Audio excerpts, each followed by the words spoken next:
نحمده ونستعينه ونستغفره ونؤمن به ونتوكل عليه ونعوذ بالله من شرور أنفسنا ومن سيئات أعمالنا من يهده الله فلا مضل له ومن يضلل فلا هادي له ونشهد أن لا إله إلا الله وحده لا شريك له ونشهد أن سيدنا وحبيبنا ومولانا محمدا عبده ورسوله أما بعد فأعوذ بالله من الشيطان الرجيم بسم الله الرحمن الرحيم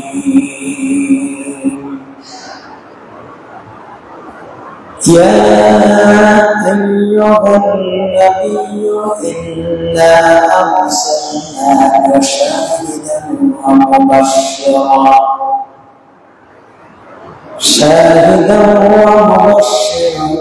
ونذيرا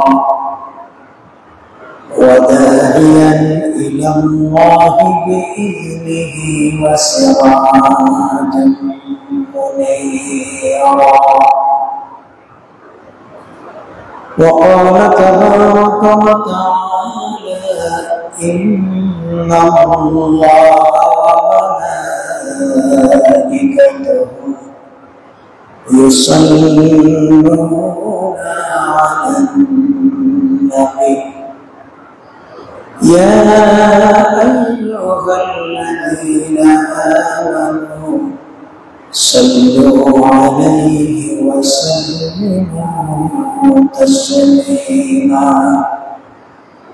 اللهم صل على سيدنا مولانا محمد وعلى آل سيدنا مولانا محمد بلغ العلا بكماله كشف الدجى بجماله حسنت جميع خصاله صلوا عليه وآله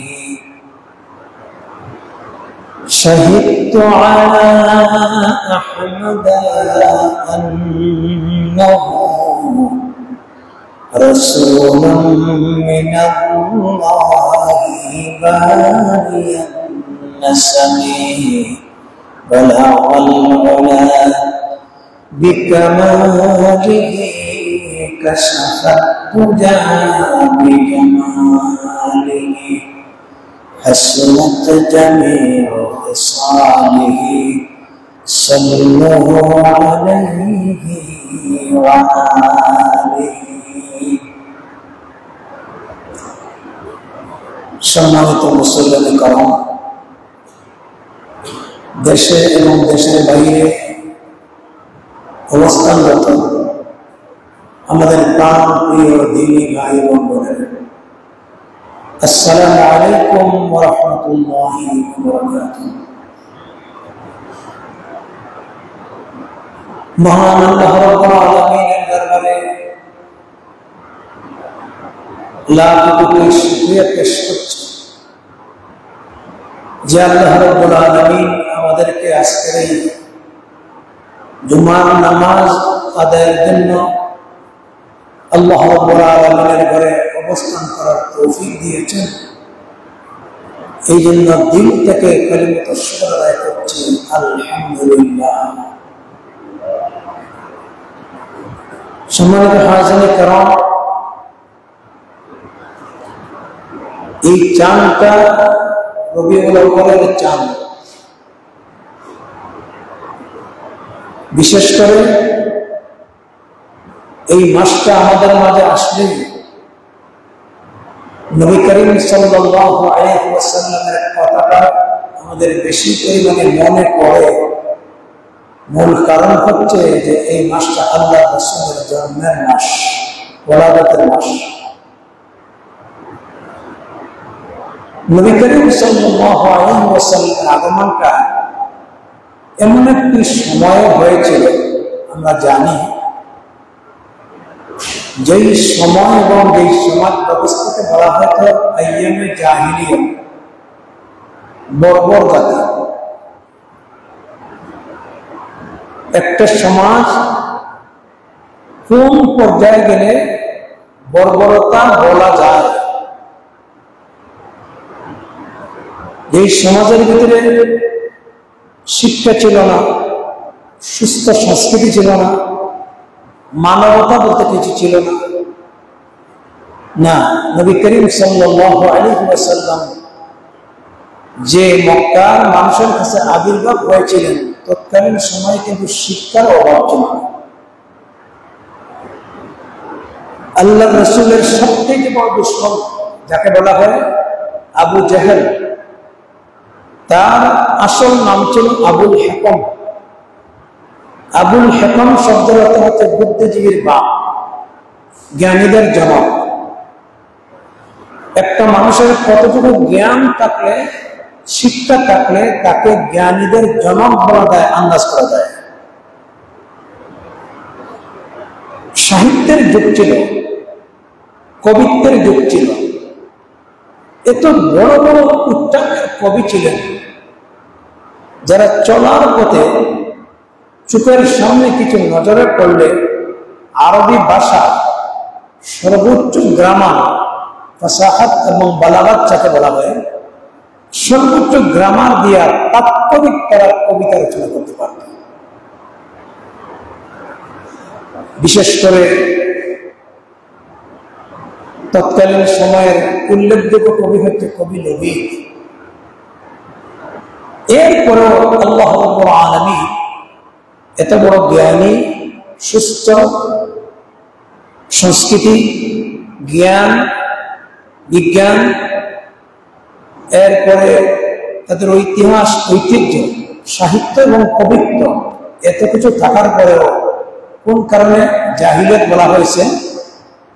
সবচেয়ে বড় জাহিলিয়ত যেটা ছিল, সেটা ছিল, এই সমাজটা ছিল মানবাধিকার লঙ্ঘিত সমাজ, চলত গায়ের জোরে। এবং তাদের নেতৃস্থানীয়দের কাছে সাধারণ মানুষ ছিল অসহায়, লম্পট এবং দুর্নীতিবাজদের কাছে ছিল সমাজ তাদের হাতের মুঠি। বিশেষ করে যে কারণে এই সমাজটাকে আইয়ামে জাহিলিয়ত বলা হয়েছে, সেই কারণটা হচ্ছে সেখানে নারীদের কোনো বেঁচে থাকার অধিকার ছিল। আল্লাহ রাব্বুল আলামিন কোরআনে কারিমে বলছেন, وَإِذَا بُشِّرَ أَحَدُهُم بِالْأُنثَىٰ ظَلَّ وَجْهُهُ مُسْوَدًّا وَهُوَ كَظِيمٌ।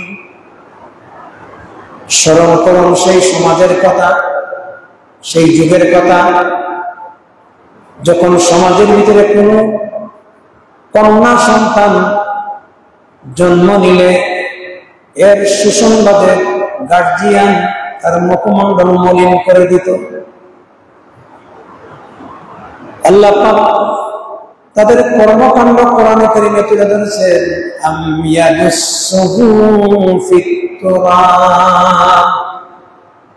নিজের হাতে আপন কন্যাটাকে চাপা মাটি দিয়ে হত্যা করে উল্লাস করত। অর্থাৎ সমাজের মেয়েরা হচ্ছে তাদের জন্য একটা বোঝা, কন্যা সন্তানের বাবা হওয়া ছিল তাদের কাছে অপমান, লজ্জা ছিল। কোরআনে কারিমে আল্লাহ রাব্বুল আলামিন আরো বলেছেন, وإذا الموءودة سئلت بأي ذنب قتلت কাল কিয়ামতের দিন আল্লাহ রাব্বুল আলামিন ওই সমস্ত নারীদেরকে জিজ্ঞাসা করা হবে বিআইয়ি যামবিন কুতিলা, কোন কারণে তুমি হত্যার শিকার হয়েছিলে, কেন তোমার বাবা তোমার হত্যা করেছে, কি অপরাধের কারণে তোমার এই গার্জিয়ান এই পথটা বাছাই করেছে। নারী বলবে রব্বুল আলামিন আমার জানা মতে কোনো অপরাধ ছিল না, সম্ভবত আরব জগতের ভিতরে আমি নারী হয়ে জন্ম নিয়েছিলাম, কন্যা হয়ে জন্ম নিয়েছিলাম, এটাই সবচেয়ে বড় অপরাধ।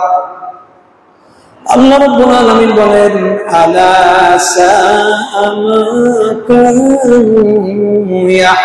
ইয়াহকুমুন, আহারে এই যে জঘন্যতম অপরাধের পর মানুষ কেমনে বাছাই করে, অথচ আমি আল্লাহ রাব্বুল আলামিন যাকে চয়েস করি তাকে কন্যা দান করি, যাকে আমি পছন্দ করি তাকে পুত্র দান করি, এবং ছেলে দেওয়া মেয়ে দেওয়া সন্তান না দেওয়া এগুলার মূল দায়িত্ব আমি আল্লাহ রাব্বুল আলামিন।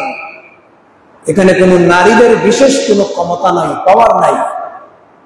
তো এই কাজগুলি করে তো সেই জাতির কাছে আমাদের নবী রাহমাতুল লিল আলামিন মুহাম্মদুর রাসূলুল্লাহ সাল্লাল্লাহু আলাইহি ওয়াসাল্লামের আগমন হয়েছিল এই জাতিকে একটি অসুস্থ সমাজ থেকে সুস্থতার দিকে নিয়ে দেওয়া, জাহালাতকে দূরীভূত করে মানুষকে তাওহীদের পথে নিয়ে যাওয়া, অন্ধকার সমাজ থেকে এই সমাজকে আলোকিত করা, অন্ধকার দূরীভূত করে এই সমাজকে একটি আলোকিত সমাজ গড়া। এবং এই সমাজের পরিবর্তনে আল্লাহ রাব্বুল আলামিন নবী করিম সাল্লাল্লাহু আলাইহি ওয়াসাল্লামকে যে হাতিয়ারটা দিয়েছিলেন সেটা ছিল কোরআনুল কারীম। আওয়াজ দিয়ে বলেন সুবহানাল্লাহ। আল্লাহ রাব্বুল আলামিন কোরআনে কারীমে বলছেন আলিফ লাম রা কিতাবুন আনজালনাহু ইলাইকা লিতুখরিজান নাসা মিনাজ যুলুমাতি ইলান নূর। আলিফ লাম রা হরফে মুকাত্তাআত, বিচ্ছিন্ন বর্ণ। কোরআনে কারীমে এই জাতীয় যত অক্ষরগুলি তেলাওয়াত করতে পাওয়া যায়, আলিফ লাম মিম, আলিফ লাম রা, হা মিম, আইন সিন কাফ, এই সমস্ত শব্দগুলিকে বলা হয় হরফে মুকাত্তাআত। এগুলার ব্যাখ্যা এবং তর্জমার ব্যাপারে মুফাসসিরিনে কেরাম বলেছেন আল্লাহু আ'লামু বিমুরাদিহি। এগুলোর ভিতরে কি রহস্যপূর্ণ অর্থ আছে, ভাবার্থ আছে, একমাত্র জানেন কে? আল্লাহর নামটা জুড়ে বলেন আল্লাহ পাক। আল্লাহ পাক বলছেন কিতাবুন আনজালনাহু ইলাইকা লিতুখরিজান নাসা মিনাজ যুলুমাতি ইলান নূর। হে নবী, আপনার প্রতি আমি একটা কিতাব অবতীর্ণ করেছি, কিতাবুন আনজালনাহু ইলাইকা লিতুখরিজান নাসা মিনাজ যুলুমাতি ইলান নূর, যাতে করে এই কিতাব দিয়ে, কালামুল্লাহ শরীফ দিয়ে অন্ধকার সমূহ থেকে মানুষকে আপনি আলোর পথে বের করে নিয়ে আসতে পারেন, মানুষকে আলোর সন্ধান দিতে পারেন। নবী করিম সাল্লাল্লাহু আলাইহি ওয়াসাল্লাম এই জাতির পরিবর্তনে তার যে কর্মসূচি ছিল, আল্লাহ রাব্বুল আলামিন সূরা জুমআ 2 নম্বর আয়াতে আল্লাহ তাআলা বলছেন, আল্লাহ রাব্বুল বলছেন হুয়াল্লাযী বা'আসা ফিল উম্মিয়িনা রাসূলাম মিনহুম ইয়াতলু আলাইহিম আয়াতিহি ওয়া ইউযাক্কিহিম ওয়া ইউআল্লিমুহুমুল কিতাবা ওয়াল হিকমাহ وَإِنْ كَانُوا مِنْ قَبْلُ لَفِي ضَلَالٍ مُبِينٍ। আল্লাহ পাক বলেন হুয়াল্লাযী বাআসা বিল উম্মিয়িনা রাসূলা, তিনি সেই সত্য আল্লাহ রাব্বুল আলামিন যিনি উম্মীদের মাঝ থেকে একজন রাসূল প্রেরণ করেছেন। নবী করিম সাল্লাল্লাহু আলাইহি ওয়াসাল্লাম তার একটা বিশেষত্ব, তিনি হচ্ছেন আনলিটারেড প্রফেট, তিনি উম্মি নবী। অনেকে উম্মি শব্দ বললেই মনে করে যে রাসূল সাল্লাল্লাহু আলাইহি ওয়াসাল্লাম কোনো লেখাপড়া জানেন না, তো এটা তো আল্লাহ রাসূলের সম্মানের সাথে মানায় না। এখানে আল্লাহ রাব্বুল আলামিন কুরাইশ গোত্রকে লক্ষ্য করে বলছেন যে কুরাইশ এবং আরব জাতি যারা আছেন তাদের জাতীয় পরিচয় ছিল একটা উম্মি। তো আল্লাহ পাক তাদের এই মর্যাদার সাথে সম্পৃক্ত করে আল্লাহ বুঝাইতে চান আমি তোমাদের মাঝ থেকে একজন রাসূল প্রেরণ করেছি। আর আনলিটারেড প্রফেট এর অর্থ হচ্ছে যে তিনি যে আল্লাহর পয়গম্বর, তিনি যে আল্লাহর মনোনীত নবী, যে আল্লাহই বানান। পড়াশোনা করে নবী হওয়া যায় না, এটা তার বাস্তব প্রমাণ। কারণ রাসূলুল্লাহ সাল্লাল্লাহু আলাইহি ওয়াসাল্লাম তিনি দস্তখতটা দেওয়া জানতেন না, তিনি পড়াশোনা করার কোনো প্রয়োজনীয়তা অনুভব করেন নাই, যার কারণে আল্লাহ তাআলা তিনি মনোনীত করে বিশ্ব মানব জাতির জন্য পয়গম্বর করে প্রেরণ করেছেন। এবং রাসূল করিম সাল্লাল্লাহু আলাইহি ওয়াসাল্লাম তিনি নিজে পরিচয় দিয়েছেন বুইসতু মুআল্লিমা, আল্লাহ আমাকে সমগ্র মানব বিশ্বের জন্য মহান শিক্ষক, মানবতার মহান টিচার, মানবতার মহান উস্তাদ বানাইয়া প্রেরণ করেছেন। আওয়াজ দিয়ে জোরে বলেন সুবহানাল্লাহ। তো আল্লাহ পাক নবী করিম সাল্লাল্লাহু আলাইহি ওয়াসাল্লামের এই সমাজের পরিবর্তনে তার যে মিশন, তার যে ভিশন আল্লাহ তাআলা সূরা জুমার 2 আয়াতে তুলে ধরেছেন। আল্লাহ পাক বলছেন ইয়াতলু আলাইহিম আয়াতিহি ওয়া ইউযাক্কিহিম ওয়া ইউআল্লিমুহুমুল কিতাবা ওয়াল হিকমা, তিনি তোমাদের মাঝে আল্লাহ রাব্বুল আলামিনের কোরআনে কারীম তেলাওয়াত করে শোনাতেন, কোরআন কারীম পাঠ করে শোনাতেন। ওয়া ইউযাক্কিহিম, এইভাবে তিনি তোমাদের আত্মার পরিশুদ্ধ করেছেন। ওয়া ইউআল্লিমুহুমুল কিতাব, আল্লাহ রাব্বুল আলামিনের কিতাবের সার্বিক জ্ঞান, ইউনিভার্সাল সায়েন্স, সার্বজনীন জ্ঞান দিয়েছেন। ওয়াল হিকমা, এবং তার জীবন আদর্শ, যুগ উপযোগী জ্ঞান তোমাদের সামনে উপস্থাপন করেছেন। আল্লাহ পাক বলেছেন ওয়া ইন কানু মিন ক্বাবলু লাফি দালালিন মুবিন, অথচ আল্লাহর হাবিব পৃথিবীতে আসার আগে, আল্লাহ পাকের দেওয়া কালামুল্লাহ শরীফ এই পৃথিবীতে আসার আগে তোমরা ছিলে একটি ভ্রান্ত জাতিতে, তোমরা ছিলে গুমরাহিতে, তোমরা ছিলে পথ হারা। যখন নবী করিম সাল্লাল্লাহু আলাইহি ওয়াসাল্লাম তোমাদের মাঝে আল্লাহর কোরআনের জ্ঞান তুলে ধরলেন, নবী করিম সাল্লাল্লাহু আলাইহি ওয়াসাল্লামের জীবন আদর্শ তিনি তোমাদের সামনে উপস্থাপন করলেন, এগুলা লালন করার পরে তোমরা অন্ধকার থেকে আলোর পথ ফিরে পেলে, তোমরা গুমরাহি থেকে হেদায়েতের পথে ফিরে আসলে। আওয়াজ দিয়ে জোরে সুরে বলেন সুবহানাল্লাহ। বিশ্বকবি, কবি সম্রাট যাকে বলা হয়, মরহুম আল্লামা ইকবাল,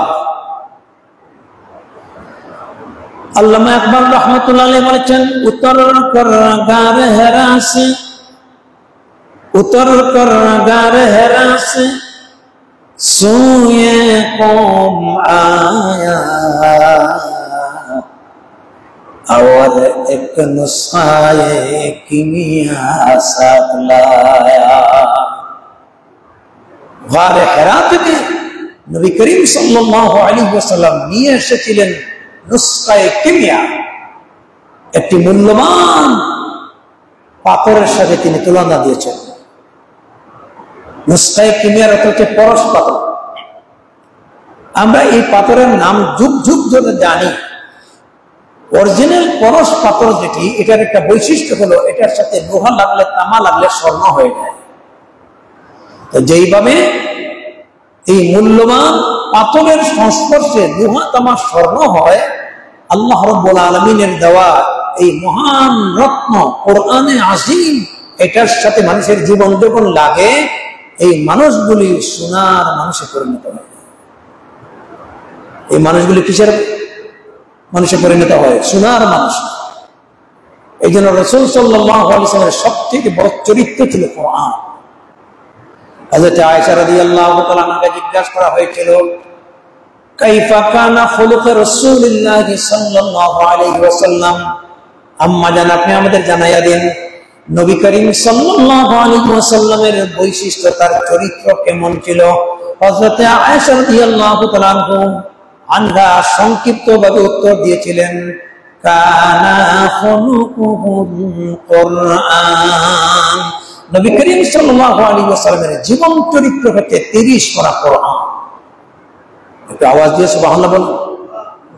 অর্থাৎ আল্লাহ দেওয়া এই কোরআনের ভিতরে ফার্স্ট টু লাস্ট পর্যন্ত যত বিধিবিধান আল্লাহ বর্ণনা করেছেন, তার বাস্তব নমুনা, তার বাস্তব মিয়ার হক, বাস্তব সত্যের মানদণ্ড যিনি ছিলেন, তিনি ছিলেন আল্লাহর হাবিব বিশ্ব নবী মুহাম্মদুর রাসূলুল্লাহ সাল্লাল্লাহু আলাইহি ওয়াসাল্লাম।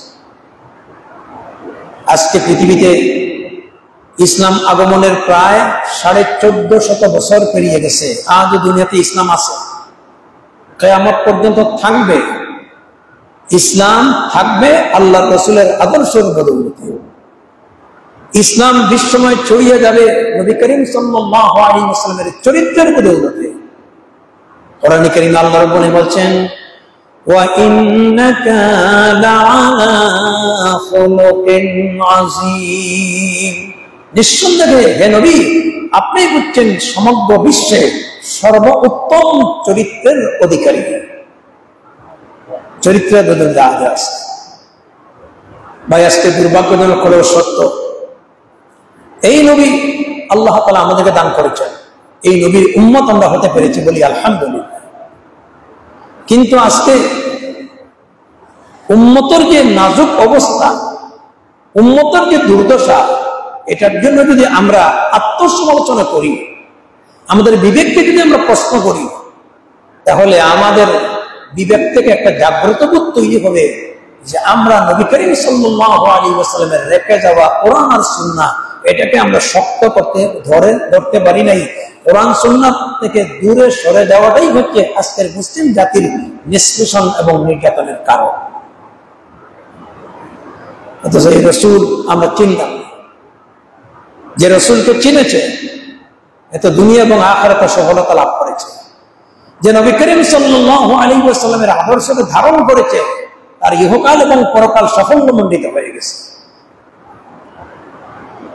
এবং এই নবী, যে নবীর আগমনের জন্য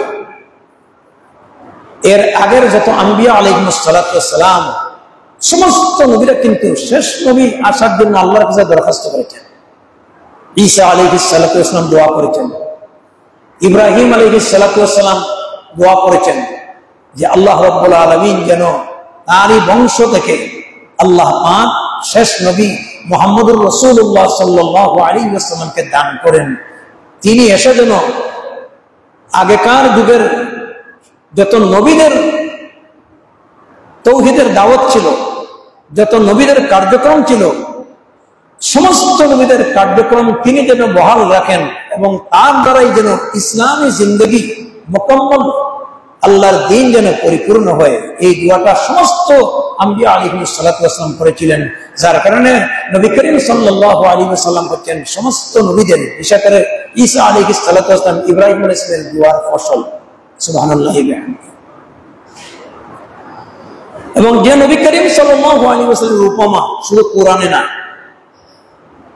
আল্লাহ রাব্বুল আলামিন বলছেন, যালিকা মাসালুহুম ফিত তাওরাতি ওয়া মাসালুহুম ফিল ইনজিল। কোরআন আসার আগে আরো আসমানি যে সমস্ত কিতাব অবতীর্ণ হয়েছিল, তাওরাত, জবুর, ইনজিল, এই তিনখানা কিতাব কিন্তু আসমানি কিতাব, বড় বড় কিতাব। যদিও আজকে অরিজিনাল তাওরাত নাই, ইনজিল বিকৃত হয়েছে, জবুর বিকৃত হয়েছে, একমাত্র একমাত্র আল্লাহ রাব্বুল আলামিন কোরআনকে অবিকৃত অবস্থায় রেখেছেন।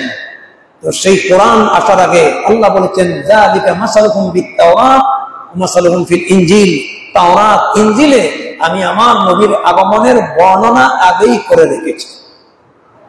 আওয়াজে বলেন সুবহানাল্লাহ। আশ্চর্যজনক একটা ঘটনা বলি। নবী করিম সাল্লাল্লাহু আলাইহি ওয়াসাল্লামের আগমনের আগেও আল্লাহ তাআলা অনেক মানুষকে হেদায়েত দান করেছেন। এই তাওরাত ইনজিল পড়ে শেষ নবীগণ শেষ নবীর প্রতি সাক্ষাৎ না করেও আল্লাহর নবীর প্রতি ঈমান এনেছেন। এমন একটা ঘটনা আছে ইতিহাসের ভিতরে। আল্লামা ইবনে কাসির রাহমাতুল্লাহি আলাইহি তার লেখা বিশ্ববিখ্যাত অথেন্টিক কিতাব, ইতিহাসের কিতাব, সেই কিতাবে তিনি লিখেছেন রাসূলুল্লাহ সাল্লাল্লাহু আলাইহি ওয়াসাল্লামের পৃথিবীতে শুভাগমনের 1 বছর আগে ইতিহাস পাওয়া যায় যে ইয়ামনের এক বাদশা ছিলেন তুব্বা আল হিমওয়ারি। এই তুব্বা আল হিমওয়ারি নবী করিম সাল্লাল্লাহু আলাইহি ওয়াসাল্লামের আগমন আসমানি কিতাব তাওরাতে পাওয়ার পরে আল্লাহর রাসূলের আগমনের 1000 বছর আগে তিনি ঈমান এনেছেন। এবং তুব্বা হিমওয়ারি, তুব্বা সম্প্রদায়ের কথা আমরা কোরআনে দেখতে পাই। কোরআনে কারীমে আল্লাহ রাব্বুল আলামিন বলেন আহুম খায়রুন আম কওমু তুব্বা। আল্লাহ পাক বলছেন ওই সমস্ত জাতি শ্রেষ্ঠ, আহুম খায়রুন আম কওমু তুব্বাইন, না তুব্বা জাতিরা শ্রেষ্ঠ। তাহলে কোরআনে কারীমে 2 জায়গায় তুব্বার কথা আছে। তুব্বা বলতে তুব্বা কোনো ব্যক্তি না, তুব্বা হচ্ছে একটা বাদশার উপাধি। ইয়ামনের তৎকালীন সময় একটা সম্প্রদায় ছিল। যেভাবে ফেরাউন আমরা বলতে শুধুমাত্র বুঝি যে একটা ব্যক্তিকে, ফেরাউন এটি হচ্ছে তাদের একটা বংশীয় উপাধি, এটা যুগ যুগ ধরে আসতেছে। আজও মিশরের ভিতরে এই বংশটাকে তারা গর্ব করে। কারোর সাথে যদি কেউ কথা কাটাকাটি করে তাহলে এইভাবে বলে নাহনু আহলে ফেরাউন, তুই কার সাথে কথা বলস, জানোস না আমি ফেরাউনের গোষ্ঠী। যদিও ফেরাউনের চরিত্রের কারণে, দাম্ভিক এবং অহংকারী কারণে আল্লাহ রাব্বুল আলামিন তাকে পরাজিত করেছেন এবং এইটা মানুষের কাছে একটা খারাপ নামে প্রচারিত হয়েছে, গাইলে পরিণত হয়ে গেছে। কিন্তু ফেরাউন একটা মিশরীয় বংশীয় নাম। ঠিক তেমনি ভাবে তুব্বা হচ্ছে ইয়ামনের একটা বংশীয় নাম। মূল নাম হচ্ছে আবু কারিব, আর তার পরিচয় ছিল তুব্বা আল হিমওয়ারি। সে একবার তার রাজ দরবারে মন্ত্রী পরিষদের কাছে একটা প্রস্তাব গ্রহণ করলো যে আমার মন চায় আমি হিজাজ সফর করব। তৎকালীন সময়ে আরবের নাম ছিল হিজাজ,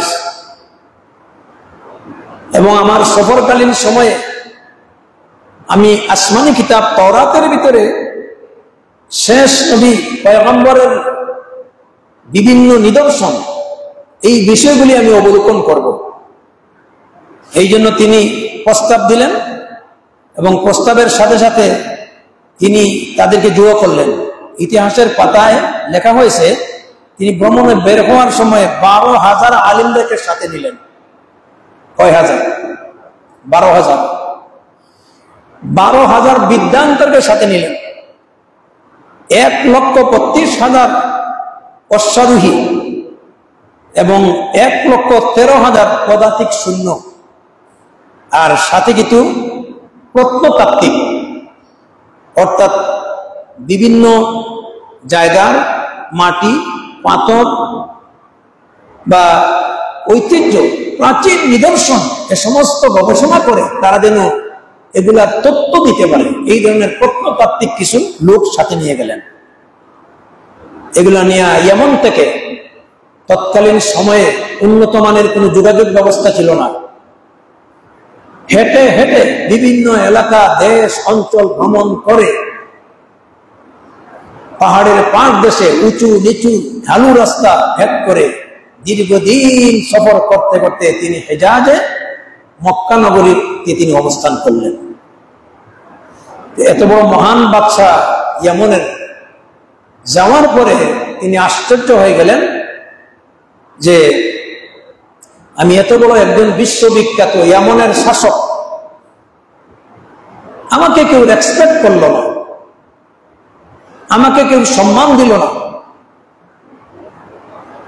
তার সাথীরা বলল যে এখানে যে সমস্ত বাসিন্দারা আছে এরা নিজেই সম্মানী, এরা কেউ কেউ সম্মান দেওয়া লাগে না, বরং এখানে যারা আসতে চায় এই জায়গার সম্মানের কারণে মানুষ আসতে চায়। বলো কারণটা কি? তারা বললো এখানে একটা জায়গা আছে যার নাম হলো হরম শরীফ, বাইতুল্লাহ। দুনিয়ার বিভিন্ন জায়গা থেকে এই ঘরের সম্মানার্থে মানুষগুলি এখানে আসে, যত বড় রাজা হোক, বাদশাহ হোক, পৃথিবীর যত বড় দাপট ব্যক্তি হোক, এখানের সম্মানে আসে। আর এই ঘরের বাসিন্দারা যা আছে, হরমের যারা বাসিন্দা, হরমের যারা খাদিম, তারা নিজে নিজে এই ঘরের কারণে সম্মানী। সুতরাং এখানে যারা আসবে এই ঘরের সম্মানার্থে আসবে। এখান থেকে কেউ কাউকে ব্যক্তিগতভাবে সম্মান দিতে জানে না, বরং আল্লাহ রাব্বুল আলামিন হরমের বাসিন্দাদেরকে আল্লাহর ঘরের কারণে তাদেরকে সম্মানী বানিয়েছেন। সুবহানাল্লাহ বলেন।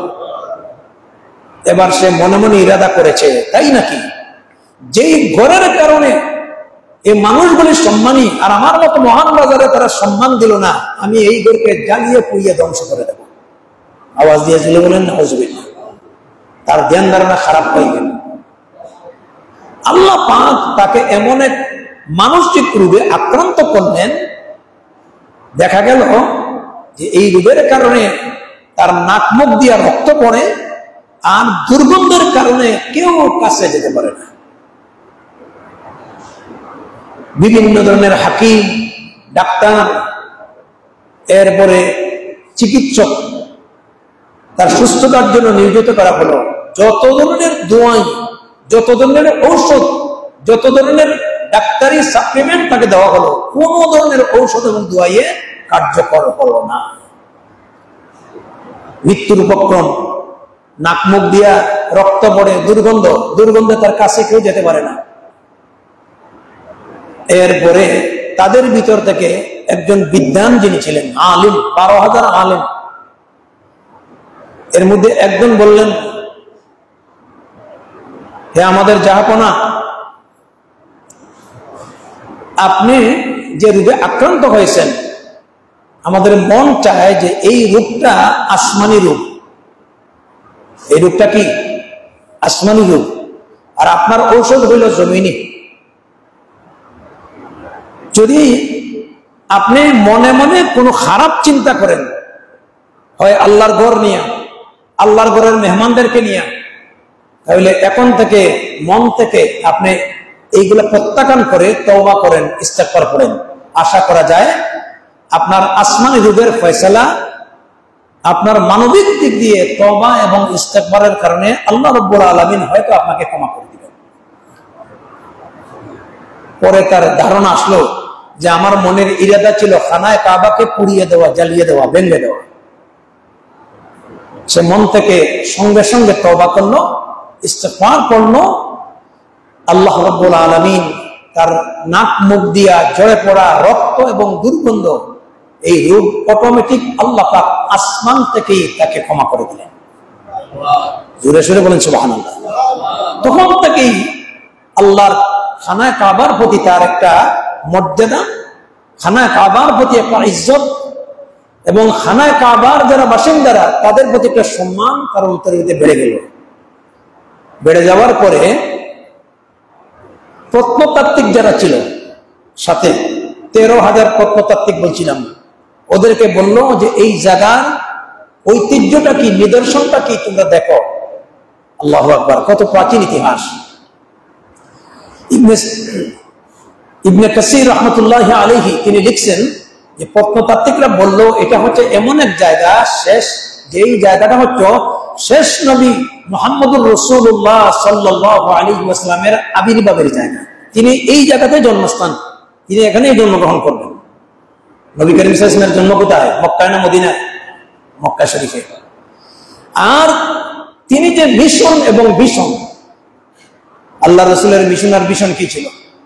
আল্লাহর নবীর মিশন আর ভিশন ছিল লা ইলাহা ইল্লাল্লাহু মুহাম্মাদুর রাসূলুল্লাহ সাল্লাল্লাহু আলাইহি ওয়াসাল্লাম।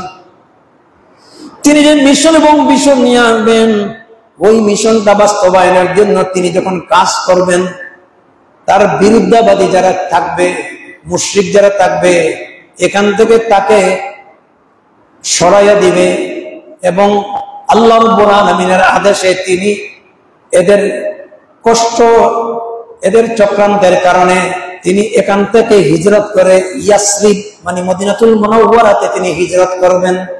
তৎকালীন সময়ে মদিনার নাম কি ছিল? ইয়াসরিব। এই জন্য মক্কা মদিনা পুরা আরব অঞ্চলটাকেই বলা হয় হিজাজ। আগের নাম ছিল, প্রাচীন নাম কি ছিল? হিজাজ। সৌদি আরব তো এই সৌদ বংশধররা যখন আসলো, এরপরে তারা যখন শাসন ক্ষমতায় বসলো, তখন এই হিজাজ নামটাকে পরিবর্তন করে এটাকে সৌদি আরব নামে পরিবর্তন করল। এরপরে তিনি আল্লাহ রাব্বুল আলামিনের ঘরের ভিতরে তিনি খানায়ে কাবা উপরে তিনি চাদর দিলেন। এই ঘরটাকে, আল্লাহ পাকের ঘরটাকে সম্মান দিলেন। আজও খানায়ে কাবাতে বাইতুল্লাহ শরীফে গিলাফ চড়ানো হয়। এই যে গিলাফ চড়ানোর পদ্ধতি, এটা আজকে না, বরং এটা নবী করিম সাল্লাল্লাহু আলাইহি ওয়াসাল্লামের আগমনের 1000 বছর আগ থেকে শুরু হয়েছে। এবং সেই রীতি এবং সেই গিলাফ চড়ানোর যে পদ্ধতি আজ পর্যন্ত বহাল আছে। এবং আল্লাহ রাব্বুল আলামিনের খানায়ে কাবার সম্মানে আশা করা যায় কিয়ামত পর্যন্ত আল্লাহর ঘরকে গিলাফ দিয়ে সম্মান দেওয়ার এই রীতি কিয়ামত পর্যন্ত অব্যাহত থাকবে। জোরে বলেন না সুবহানাল্লাহ। এরপরে তিনি তাদের সঙ্গে পরামর্শ করলেন, তাহলে চলো, শেষ নবীর হিজরতের স্থান যেহেতু মদিনায়, ইয়াসরব, আমি ইয়াসরব যাব। সম্মানিত হাজিরিন কেরাম, ইয়ামনের বাদশা তুকমা হিমওয়ারি এবার খানায়ে কাবা থেকে, মক্কা শরীফ থেকে ইয়াসরবে মদিনায় হিজরত করার জন্য রওনা দিলেন। দীর্ঘদিন সফর করতে করতে সাথীদেরকে নিয়ে তিনি ইয়াসরবে পৌঁছিলেন। এই ইয়াসরবে পৌঁছার সঙ্গে সঙ্গে এবার তিনি তার প্রত্নতাত্ত্বিকদেরকে বললেন, ইয়াসরবের পাথর, মাটি, এগুলা গবেষণা করে দেখো তো কোন জায়গায় রাসূল সাল্লাল্লাহু আলাইহি ওয়াসাল্লামের আবির্ভাব হবে।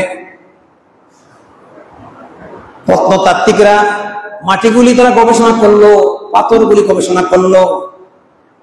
যেই জায়গায় নবী করিম সাল্লাল্লাহু আলাইহি ওয়াসাল্লাম সফর করে প্রথম কদম অবস্থান রাখছিলেন, প্রথম পা রাখছিলেন, সেই জায়গা হলো মদিনাতুল মুনাওয়ারার আজকের যেখানে মসজিদ জন্ম নিয়েছে, এই জায়গার পাশে হযরতে আবু আইয়ুব আনসারী রাদিয়াল্লাহু তাআলা আনহুর বাড়ি যেখানে, এই বাড়িটা এখন নাই, এটা হরমের এলাকা, অর্থাৎ মদিনার ভিতরেই চলে গেছে। মক্কা এবং মদিনার অনেক ঐতিহ্যবাহী স্মৃতিগুলি হরমের প্রশস্ততা, জায়গার বৃদ্ধির কারণে এখন আর এই ঐতিহ্য খুঁজে পাওয়া যায় না, এগুলা সব হরমের অন্তর্ভুক্ত হয়ে গেছে।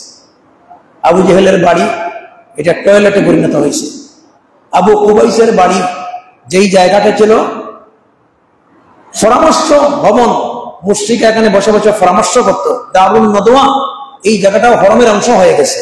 এমনকি সাফা মারওয়া কিছু নিদর্শন আছে, কিন্তু এই জায়গাটাও হরমের অংশ হয়ে গেছে। যারা হয়ে গেছেন দেখছেন, জান নাই আপনারা দেখবেন ছবিতে। ঠিক তেমনি ভাবে মদিনাতুল মুনাওয়ারার অনেক ঐতিহ্য, যেই জায়গায় রাসূল সাল্লাল্লাহু আলাইহি ওয়াসাল্লাম হিজরত করে কদম রাখছিলেন, যে বাড়িতে রাসূল সাল্লাল্লাহু আলাইহি ওয়াসাল্লাম কদম রাখছিলেন, যে বাড়িতে প্রথমে উঠছিলেন, ওই বাড়ি এবং এই জায়গাগুলি মদিনার হরমের অংশ হয়ে গেছে। এখন আর এগুলার চিহ্ন ভিন্ন নাই। তারা মাটি আর পাথর গবেষণা করে বলছে যে এই জায়গায় নবী করিম সাল্লাল্লাহু আলাইহি ওয়াসাল্লামের আগমন হবে।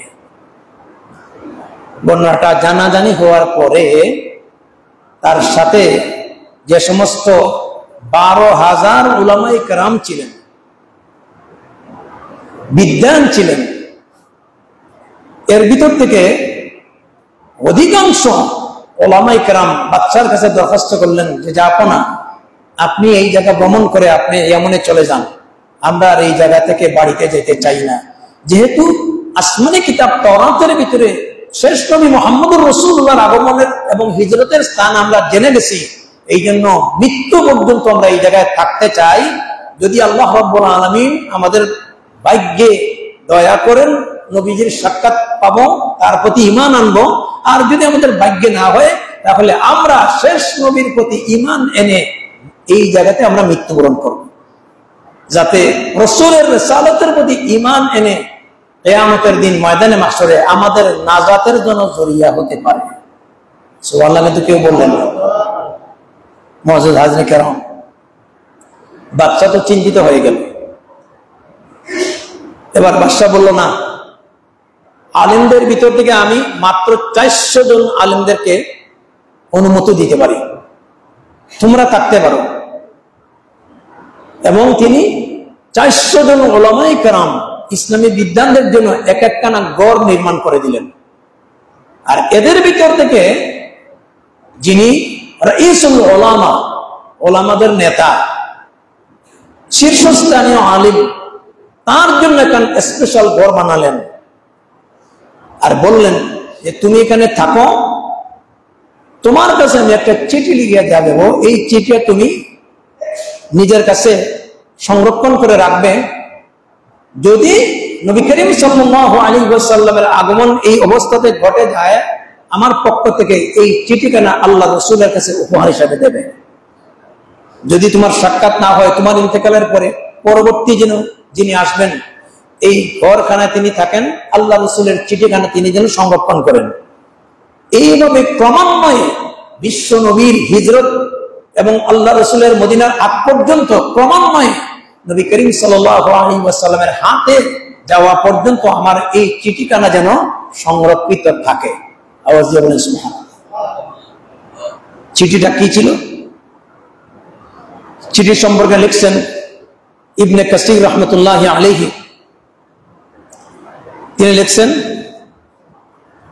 শাহিদতু আলা আহমাদা আন্নাহু রাসূলুম মিনাল্লাহি বারিয়ান নাসামি ফালাউ মুদ্দা উমরি ইলা উমরিহি লাকুনতা ওয়াজিরান লাহু ওয়াবনা আম্মি ফাজাহাদতু বিসাইফি আ'দাহু ওয়া ফাররাজতু আন সাদরিহি কুল্লা গাম্মি।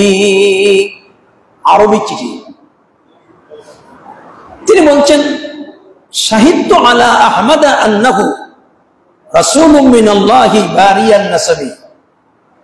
চিঠিতে বলছেন, হে নবী, আপনার সঙ্গে আমার দেখা হয় নাই, আমি আসমানি কিতাব তাওরাতের ভিতরে পেয়েছি এই জায়গায় আপনার হিজরতের স্থান, অতএব আমি এখানে দাঁড়িয়ে আমি আপনার প্রতি ঈমান আনলাম। শাহিদতু আলা আন্না আহমাদা, আমি আহমদে মুস্তাফা মুহাম্মদুর রাসূলুল্লাহ সাল্লাল্লাহু আলাইহি ওয়াসাল্লাম তিনি যে শেষ নবী, শেষ পয়গম্বর, এই কথার উপরে আমি ঈমান আনলাম। আওয়াজ দিয়ে বলেন সুবহানাল্লাহ। নবীজি দুনিয়াতে আগমনের 1000 বছর আগে। আর তিনি বলছেন, আপনি হচ্ছেন সৃষ্টিকুলের সেরা সৃষ্টি। এই দুনিয়াতে আল্লাহ তাআলা যত সৃষ্টিরাজি সৃষ্টি করেছেন, এর সেরা সৃষ্টি, যিনি সেরা মহামানব, তিনি হচ্ছেন বিশ্ব নবী মুহাম্মদুর রাসূলুল্লাহ সাল্লাল্লাহু আলাইহি ওয়াসাল্লাম। ওমা আরসালনাকা ইল্লা রাহমাতাল লিল আলামিন। এরপরে তিনি বলছেন, ফালাউ মুদ্দা উমরি ইলা উমরিহি লাকুনতা ওয়াজিরান লাহু ওয়া ইবনা আম্মি। ইয়া রাসূলুল্লাহ, আমার পরে যদি আপনার সঙ্গে আমার সাক্ষাৎ না হয়, তাহলে আমি এখন থেকে আপনাকে নবী হিসেবে মেনে নিয়েছি। কিয়ামতের দিন ময়দানে মাহশরে আপনার খাঁটি উম্মতদেরকে আপনি যখন আল্লাহর দরবারে সুপারিশ করবেন, আপনার উম্মতের জন্য আল্লাহর দরবারে নাজাতের জন্য দরখাস্ত করবেন, সেই দিন আপনার দরখাস্তকারী উম্মতের ভিতরে আমাকেও গণ্য করে নিয়েন। জোরে বলেন না সুবহানাল্লাহ। এই ধরনের বাক্য লিখে আর তিনি দিয়ে গেলেন। এক পর্যায়ে নবী করিম সাল্লাল্লাহু আলাইহি ওয়াসাল্লাম যখন মক্কার এই সমস্ত মুশরিকদের নির্যাতনে 13টা বছর ধারে ধারে আল্লাহর তাওহীদের প্রচার এবং প্রসার করলেন এবং তাদের নির্যাতনে আর টিকে থাকার মতো সম্মানজনক কোনো অবস্থান ছিল না, আল্লাহ রাব্বুল আলামিন নবী করিম সাল্লাল্লাহু আলাইহি ওয়াসাল্লামকে নির্দেশ দিলেন যে আপনি মক্কা ত্যাগ করে মদিনায় হিজরত করেন। এই যে হিজরত ইসলামের একটা বড় নিদর্শন, হিজরত ইসলামের এক মহান শিক্ষা এবং হিজরত থেকে এত গুরুত্ব দেওয়া হয়েছে। দেখেন আজকে রবিউল আউয়াল মাস আসলে আমরা একটা ভুল কাজ করি, এটা শুধুমাত্র আবেগে, শুধু আবেগে কোনো কিছু কাজ করা যায় না, আবেগের সাথে বিবেক রাখতে হয়, আবেগের সাথে শিক্ষা রাখতে হয়। নবী করিম সাল্লাল্লাহু আলাইহি ওয়াসাল্লামের জন্ম অবশ্যই রবিউল আউয়াল মাসে হয়েছে। নবী করিম সাল্লাল্লাহু আলাইহি ওয়াসাল্লামের জন্মের তারিখ সোমবার, কিন্তু তার জন্মের যে সোমবার বার জন্মার সোমবার, কিন্তু জন্মের তারিখ নিয়ে অসংখ্য মতানৈক্য। কারণ কি? সাহাবায়ে কেরামদের কাছে জন্মটা এটা বড় গুরুত্বপূর্ণ বিষয় ছিল না। সাহাবায়ে কেরামদের কাছে গুরুত্বপূর্ণ বিষয় ছিল যে আল্লাহ রাসূল কেন আসলেন, আমাদেরকে কি করতে হবে, আর তিনি আমাদের জন্য কি রেখে গেলেন। একটু প্রাচীন ইতিহাস দিকে যান। হযরত উমর রাদিয়াল্লাহু তাআলা আনহুর জামানায় আবু মুসা আশআরী রাদিয়াল্লাহু তাআলা আনহু মিশর থেকে একবার চিঠি লিখলেন যে আমিরুল মুমিনিন, আপনার কাছ থেকে সরকারি অনেক গুরুত্বপূর্ণ আদেশ নিষেধ আসে, এর মধ্যে শুধু দস্তখত থাকে কিন্তু কোনো সাল নাই, কোনো সন নাই। তো ভবিষ্যতে এই সমস্ত চিঠি সরকারি পত্রগুলি রেখে রাখার জন্য তার একটা সাল গণনা করার দরকার, তার একটা তারিখ নির্ণয় করার দরকার। তখন হযরত ওমর রাদিয়াল্লাহু তাআলা আনহু তার পরিষদকে নিয়ে মদিনায় একটা পরামর্শ সভা ডাকছিলেন যে আমাদের সালটা কবে থেকে হওয়ার দরকার। কেউ প্রস্তাব দিয়েছিলেন আল্লাহ রাসূলের জন্ম থেকে, অনেকের ইতিহাস জানা আছে। কেউ প্রস্তাব দিয়েছিলেন রাসূল সাল্লাল্লাহু আলাইহি ওয়াসাল্লামের মৃত্যুর তারিখ থেকে, এবং হযরত ওমর রাদিয়াল্লাহু তাআলা আনহু এই সমস্ত প্রস্তাব গ্রহণ না করে তিনি প্রস্তাব দিলেন রাসূলুল্লাহর হিজরত থেকে। সুবহানাল্লাহ বলেন না? এই যে হিজরি সন যেটা, এটা শুরু হয়েছে আল্লাহ রাসূলের জন্ম থেকে না মৃত্যুর তারিখ থেকে না হিজরত থেকে? কথা বলেন, এখানে গুরুত্বপূর্ণ বিষয় আছে, আমার সাথে কথা বলেন। যে আল্লাহ রাসূলের হিজরত থেকে হিজরি সন হয়েছে না জন্ম থেকে না মৃত্যুর তারিখ থেকে? হিজরত থেকে। কেন তিনি জন্মটাকে গুরুত্ব দিলেন না? কারণ এইভাবে ঈসাইরা, খ্রিস্টানেরা ঈসা আলাইহিস সালাতু ওয়াস সালামের জন্মটাকে গুরুত্ব দিছে, খ্রিস্টানরা এটা গুরুত্ব দিছে, খ্রিস্টানদের সাথে সাদৃশ্য হয়ে যাবে। নবী করিম সাল্লাল্লাহু আলাইহি ওয়াসাল্লামের মৃত্যুটা বিশ্ববাসীর জন্য একটা সুখের বিষয়। সুতরাং কোন সুখ এবং একটা মানুষের অন্তরের ভিতরে যে দুঃখ এবং বেদনা, এই পরিস্থিতিটাকে কোনো সাল গণনা করা যায় না। আর ইসলামের ভিতরে কারো জন্ম এবং মৃত্যুটা গুরুত্বপূর্ণ বিষয় না। আজকে যারা বলেন যে আমরা আল্লাহ রসুলের জন্মে ঈদ পালন করি, ঈদে মিলাদুন নবীর কথা বলছি না। মিলাদুন নবী অর্থ হচ্ছে, আমি গত জুমায়ের আগের জুমায় হয়তো ব্যাখ্যা দিয়েছি যে আল্লাহ নবীর জন্ম। আল্লাহ নবীর জন্ম না হইলে আল্লাহ নবী হবেন কিভাবে? আমরা অবশ্যই জন্ম মানি, মিলাদ মানি, এবং আল্লাহ রসুলের জন্মটা বিশ্ববাসীর জন্য আল্লাহর দেওয়া একটা শ্রেষ্ঠ নিয়ামত বলি আলহামদুলিল্লাহ।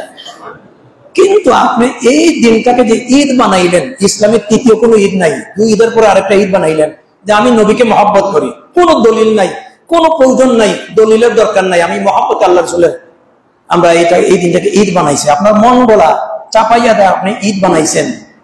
এই যে মহব্বত, এই মহব্বত করতে করতে আপনি তো আল্লাহ রসুলকে আল্লাহর আসনে নিয়ে যাচ্ছেন। ঈসা আলাইহিস সালাতু ওয়াস সালামকে খ্রিস্টানেরা মহব্বত করতে করতে আজকে আল্লাহর পুত্র বানাইছে। মরিয়ম আলাইহিস সালাতু ওয়াস সালামকে মহব্বত করতে করতে আল্লাহর বউ বানাইছে। নাউজুবিল্লাহ বলেন। অথচ ঈসা আলাইহিস সালাম আল্লাহর পুত্র না আল্লাহর পয়গম্বর? তিনি নিজে পরিচয় দিয়েছেন, ইন্নী আব্দুল্লাহ আতানিয়াল কিতাবি ওয়া জাআলানি নবিয়্যা, আমি আল্লাহর বান্দা এবং আল্লাহ তাআলা আসমানি কিতাব দিয়ে তোমাদের কাছে প্রেরণ করেছেন নবী হিসাবে, অতএব আমি এসেছি আল্লাহর রাসূল হিসাবে, আল্লাহর পয়গম্বর হিসাবে। জোরে বলেন সুবহানাল্লাহ। তো খ্রিস্টানেরা যেইভাবে বেশি ভালোবাসা করতে করতে ঈসা আলাইহিস সালাতু ওয়াস সালামকে আল্লাহর পুত্র বানাইছে, মরিয়ম আলাইহিস সালাতু ওয়াস সালামকে আল্লাহর স্ত্রী বানাইছে, ইহুদিরা হযরত উযাইর আলাইহিস সালাতু ওয়াস সালামকে আল্লাহর অংশীদার বানাইছে, আল্লাহর পুত্র বানাইছে। আজকে আপনার নবীর মহব্বত দেখাইতে থেকে এই বিশেষ এক দিন ঈদ পালন করতে করতে ভবিষ্যতে নবীরেও কিন্তু আপনি আল্লাহর পর্যায়ে নিয়ে যাবেন। এই জন্য অতিরঞ্জন আবেগে কিছু হয় না, ইসলাম আবেগ দিয়া হয় না, ইসলাম হয় বিবেক দিয়া। প্রত্যেকটা জিনিসের একটা নিয়ম আছে, একটা স্টেশন আছে, তার একটা দলিল আছে, এবং কোরআন সুন্নাহ আল্লাহর রাসূল যা করেছেন, সাহাবায়ে কেরাম করেছেন, তাবিঈনরা যা করেছেন, এর বিপরীত অতিরঞ্জন করা যাবে না। এটা বাড়াবাড়ি করলেই হয় শিরক, হবে না বেদাত। কথা কি বুঝাইতে পারছি? আল্লাহ আমাদের শুভ বুদ্ধি দান করেন বলি আমি। আজকে নবী করিম সাল্লাল্লাহু আলাইহি ওয়াসাল্লামের জন্মকে নিয়ে কত বাড়াবাড়ি হচ্ছে, কোন পর্যায়ে চলে গেছে। আমাদের চরিত্রের কারণে আজকে ভিতরে ভিতরে এগুলো দেখে হিংসা করতেছে। দুইটা বিষয় আমাদের দেশে চাপাইয়া দেওয়া হচ্ছে আমার গবেষণায়। একমত হতে পারেন, নাও হতে পারেন, এটা আপনাদের ব্যাপার, বলে দেওয়া আমার দায়িত্ব। আমি যেহেতু গবেষণা করি, এই দেশে পয়লা বৈশাখের নামে হিন্দুয়ানিক কালচার, বাঙালি ঐতিহ্য, বাঙালি সংস্কৃতি বলে এটা চাপাইয়া দেওয়া হয়েছে। অথচ আপনার পয়লা বৈশাখের ইতিহাস পড়ে দেখুন, এই কয়েকটা বছর যাবৎ যেভাবে পয়লা বৈশাখী পালন করা হয়, এমন বৈশাখীর সাথে আমাদের বাঙালির কোন সম্পর্ক নাই। এটার মূল স্বপ্নদ্রষ্টা আর চাপাইয়া দেওয়া নির্মাতা যারা, এরা হচ্ছে মেড ইন ইন্ডিয়া। এরা কারা? Made in India. আর ঈদ নামে আর জশ্ন জৌলুস নামে মাজার কেন্দ্রিক নবীর মহব্বতে নতুন নতুন যে সমস্ত বিষয়গুলি আমাদের সামনে আসছে, এগুলার নির্মাতা হচ্ছে শিয়া, আর এগুলা এসেছে আপনার ভিন্ন দেশ থেকে। এগুলা ইসলামে নাই। এমন কিছু দুরুদ আবিষ্কার হয়েছে যেটা নবী করিম সাল্লাল্লাহু আলাইহি ওয়াসাল্লাম পড়েন নাই। এই দুরুদ গুলিও দেখা যায় কোরআনের সাথে নাই, হাদিসের সাথে নাই, সাহাবীদের সাথে নাই। আমরা মন গড়া বানাই দিছি। এই জন্য ইসলামে কোনো মন গড়ার স্থান নাই। হয় শিরিক হবে, নাই বেদাত হবে। আর আপনার আমল যদি শিরিক হয় আর বেদাত হয়, দুনিয়াও ধ্বংস, আখিরাতও ধ্বংস। আল্লাহ আমাদের শুভবুদ্ধি দান করুন, সবাই বলেন আমিন। নবী করিম সাল্লাল্লাহু আলাইহি ওয়াসাল্লাম, শেষ করছি, মদিনায় হিজরত করার পরে তিনি উঠছেন প্রথমে যার বাড়িতে, ওনার নাম কি একটু আগে বলছি, শুনেন নাই? হ্যাঁ, মুসলমান জানে না। রাসূলুল্লাহ সাল্লাল্লাহু আলাইহি ওয়াসাল্লাম তার উটটা যে বাড়িতে গিয়ে থামছিল, এবং তিনি বলছিলেন হাযা মানজিলুন, এটাই আমার অবস্থান, এটি আল্লাহর নির্দেশ, আমি এখানেই অবস্থান করব। সেই বাড়িতে ওঠার পরে রাসূলুল্লাহ সাল্লাল্লাহু আলাইহি ওয়াসাল্লাম সেই বাড়িতে যাওয়ার পরে ওই বাড়ির একজন খাদিম ছিলেন, ওনার নাম হলো আবু নাআলা। এবং ওই 1000 বছর আগের ইয়েমেনের বাদশা তুগবিয়া হিমওয়ারির দেওয়া চিঠি ওনার কাছে ছিল। উনি আসতেছেন চিপে চুপে, লুকিয়ে লুকিয়ে, বলছে দেখি উনি শেষ নবী। আল্লাহ রাসূল বলছেন তোমার নাম না আবু নাআলা? ক্বালু বালা ইয়া রাসূলুল্লাহ। বলে ইয়েমেনের বাদশা তুগবার চিঠি তোমার কাছে? বলে ইয়া রাসূলুল্লাহ আমার কাছে আছে, এই চিঠিটা দাও। এই চিঠি দিলেন এবং তিনি জিজ্ঞাসা করলেন যে আপনি আমার এই চিঠি সম্পর্কে জানলেন কেমনে? আল্লাহ নবী বললেন আল্লাহ পাক জিবরিল আমিন আলাইহিস সালাতু ওয়াস সালাম আমাকে আগ থেকেই এই চিঠি সম্পর্কে অবগত করিয়েছেন। আবু নাআলা সঙ্গে সঙ্গে রাসূলুল্লাহর এই নবুয়তের মুজিজাত দেখে শাহাদা পাঠ করে মুসলমান হয়ে গেলেন। ভাই, আমরা নবীর ইতিহাস জানি না, ঐতিহ্য জানি না, খালি নবীর নামে কিছু একটা করলাম আর শুধুমাত্র মিষ্টি আর জিলাপি খাইয়া শেষ করলাম। আমাদের জীবন যেন এর ভিতরে সীমাবদ্ধ না হয়। আল্লাহ রসুলের চরিত্র যেন ধারণ করতে পারি, রসুলকে নিয়ে চর্চা করতে পারি, রসুলের সিরতকে যেন আমরা গ্রহণ করতে পারি। এটাই হচ্ছে রবিউল আউয়ালের শিক্ষা। আল্লাহ পাক আমাদের সবাইকে আল্লাহর নবীর বাস্তব অনুসারী হওয়ার জন্য তৌফিক দান করে। সবাই বলি আমিন। ওয়া আখিরু দাওয়ানা আনিল হামদুলিল্লাহি রাব্বিল আলামিন।